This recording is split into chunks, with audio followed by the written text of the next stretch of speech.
বন্যা নিয়ে সামাজিক যোগাযোগ মাধ্যমে যা প্রচার হচ্ছে তা দুঃখজনক বলে মন্তব্য করেছেন অন্তর্বর্তী সরকারের প্রধান উপদেষ্টা ডক্টর ইউনূস।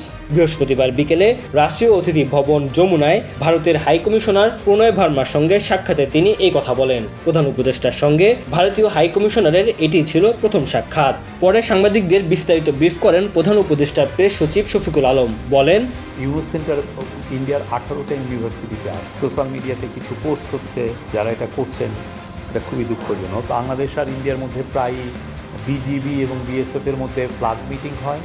তো স্যার বলেছেন যে এরকম কোনো কোলাবোরেশন করা যায় কি না, যে আমরা আর ইন্ডিয়া খুবই হাই লেভেল একটা কোলাবোরেশন, এবং এটার জন্য এমার্জেন্সি সিচুয়েশনে এটা যাতে অ্যাক্টিভেট করা যায়। প্রেস সচিব বলেন, 10 জেলায় 36 লাখ মানুষ বন্যা দুর্গত।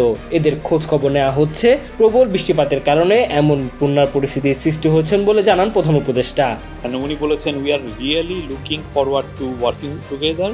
ত্রিপুরা আপনার জানেন যে বৃষ্টি হচ্ছে, সেটার কথা এসছে। উনি বলেছেন যে বাঁধের কথা আসছে, এটা থেকে অটোমেটিক রিলিজটা হয়েছে। এত পানির উচ্চতা, এত পানি, ফলে এটার থেকে পানি অটোমেটিক রিলিজ হয়েছে। এ সময় ভারতীয় হাইকমিশনারের উদ্ধৃতি দিয়ে প্রেস সচিব বলেন, বাংলাদেশের সঙ্গে কাজ করতে ভারত সবসময় আগ্রহী। ভারতের সঙ্গে ডক্টর ইউনূসের ব্যক্তিগত সুসম্পর্ক রয়েছে। আর উনি বলেছেন, it has created havoc on both sides, both India এবং বাংলাদেশ। পানি বন্টন চুক্তি নিয়েও ভারত বাংলাদেশ কাজ করবে বলেও বৈঠকে ডক্টর ইউনূস জানিয়েছেন বলে জানান প্রেস সচিব।